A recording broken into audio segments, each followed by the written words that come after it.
الرحمن الرحیم۔ پناہ مانگتا ہوں میں اللہ کی شیطان مردود سے۔ بسم اللہ الرحمن الرحیم۔ شروع کرتا ہوں اللہ کا نام لے کر جو بڑا مہربان نہایت رحم والا ہے۔ وَإِذِ ابْتَلَىٰ إِبْرَاهِيمَ رَبُّهُ بِكَلِمَاتٍ فَأَتَمَّهُنَّ، اور وہ وقت یاد کرنے کے لائق ہے جب ابراہیم علیہ السلام کو ان کے پروردگار نے آزمایا چند باتوں سے، انہوں نے اس کو مکمل کر لیا۔ قال انی جاعلک للناس اماما، اللہ نے فرمایا میں آپ کو لوگوں کا پیشوا یعنی مقتدا یعنی امام بناؤں گا۔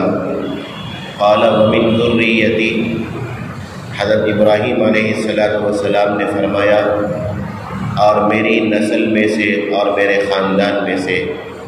قال لا ینال عہد الظالمین، اللہ نے فرمایا کہ میرا وعدہ ظالموں کو نہیں ملتا ہے، نہیں پہنچتا ہے۔ بات یہ چل رہی تھی کہ حضرت ابراہیم علیہ السلام کی اولاد میں سے حضرت ابراہیم علیہ السلام کے دو بیٹے حضرت اسحاق علیہ السلام اور حضرت اسماعیل علیہ السلام، یہ حضرت ابراہیم علیہ السلام کے بیٹے ہیں دونوں۔ شروع سے لے کر نبوت کا سلسلہ حضرت ابراہیم علیہ السلام کے بعد سے لے کر حضرت اسحاق علیہ السلام کے خاندان سے نبی بنائے جانے کا سلسلہ چلا آ رہا تھا، یعنی ان کے خاندان ہی میں جتنے بھی انبیاء علیہ السلام آئے انہی کے خاندان سے آتے رہے۔ تو حضرت اسحاق علیہ السلام کے خاندان والوں کو اپنے اس اعزاز پر بڑا زام تھا کہ ہمارے خاندان ہی میں نبوت چلی آ رہی ہے، آخری نبی بھی حضرت محمد الرسول اللہ صلی اللہ علیہ وسلم وہ ہمارے ہی خاندان میں سے آئیں گے، ہمارے خاندان ہی سے ہوں گے۔ حالانکہ اگر دیکھا جائے تو حضرت ابراہیم علیہ السلام ہی کے بیٹے ہیں حضرت اسماعیل علیہ السلام بھی، لیکن ان لوگوں کو ضد، شرارت، خباثت ان کے اندر بھری ہوئی تھی، اس لیے اللہ تبارک و تعالیٰ نے حضرت ابراہیم علیہ السلام کی بہت ساری چیزوں میں آزمائش کی، یعنی امتحان لیا ان کا۔ یہ امتحان جیسے دنیا کے اندر امتحان ہوتا ہے کہ اسکول والے یا کالج والے یا یونیورسٹی والے امتحان رکھتے ہیں بچے کی قابلیت دیکھنے کے لیے، یا اس کے اندر صلاحیت ہے یا نہیں دیکھنے کے لیے، یا اس کے اعزاز کو بتانے کے لیے امتحان رکھا جاتا ہے۔ یہاں ویسا امتحان نہیں ہے۔ حضرت ابراہیم علیہ السلام تو پہلے ہی سے اللہ کے دوست ہیں، خلیل اللہ ہیں، اللہ کے دوست ہیں۔ یہاں اللہ تبارک و تعالیٰ نے ان کا جو امتحان لیا لوگوں کو ان کا مقام اور مرتبہ بتانے کے لیے کہ ان کے اوپر کیسے کیسی آزمائشیں آئیں۔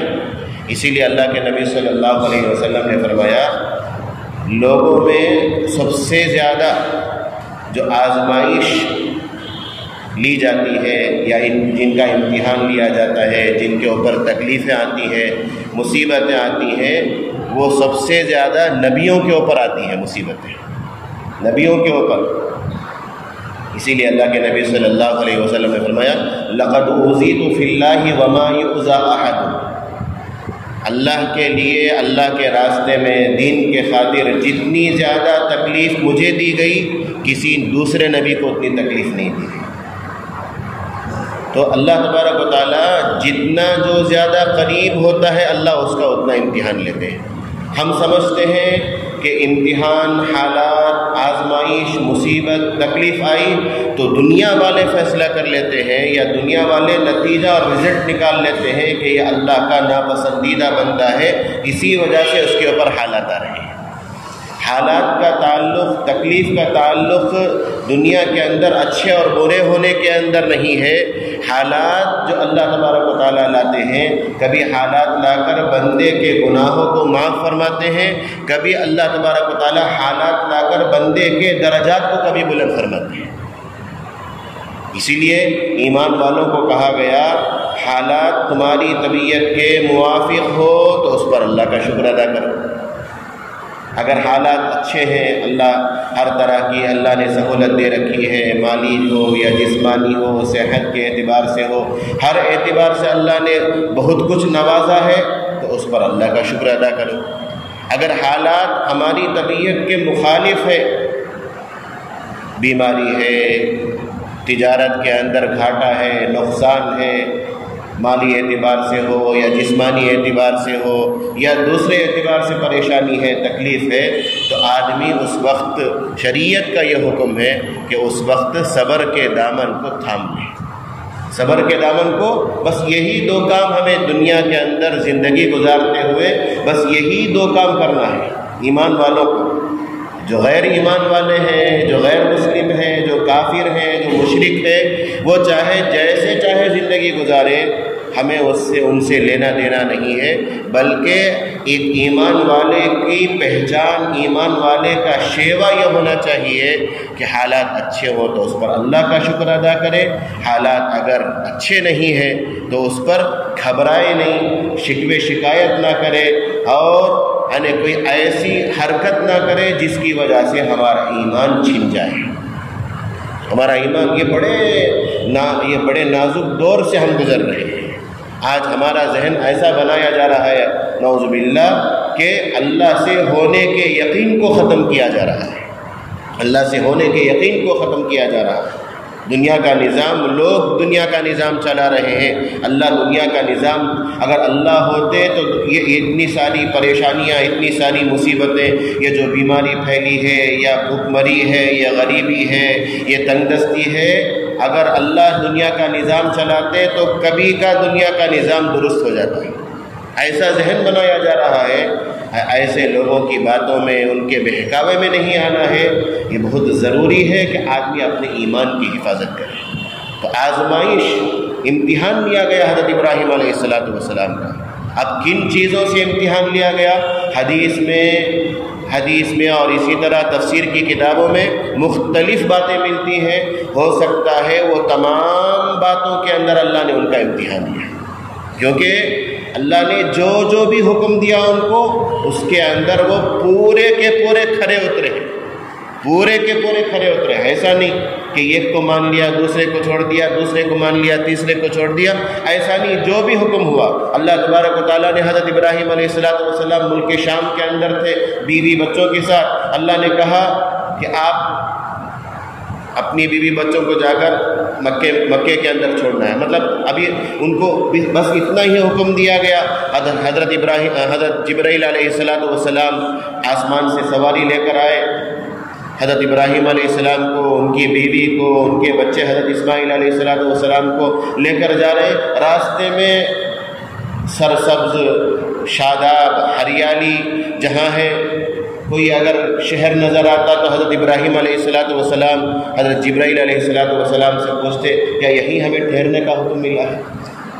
اللہ نے ہمیں یہیں ٹھہرنے کا حکم دیا ہے۔ جب بھی جون سے شہر سے بھی گزرتے حضرت ابراہیم علیہ السلام سے پوچھتے تو حضرت ابراہیم علیہ السلام یہی جواب دیتے نہیں، یعنی اور آگے۔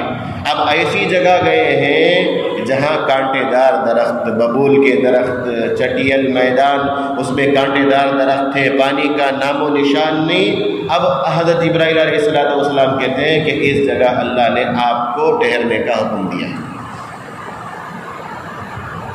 اس وقت یہ نہیں کہا اچھا اتنے شہر چلے گئے، عمدہ شہریں، بہترین شہر، وہاں اللہ تبارک و تعالیٰ نے مجھے ٹھہرنے کا حکم نہیں دیا، بلکہ یہاں لا کر اللہ نے ہمیں چھوڑ نہیں۔ اب چھوڑ کر بیوی بچوں کے ساتھ رہنے کا حکم نہیں دیا جا رہا، بلکہ بیوی بچوں کو چھوڑ کر واپس جانے کا حکم دیا جا رہا ہے۔ بیوی بچوں کو چھوڑ کر واپس جانے کا حکم دیا جا رہا ہے۔ آپ یہاں چھوڑ دو، آپ جا رہے ہیں تو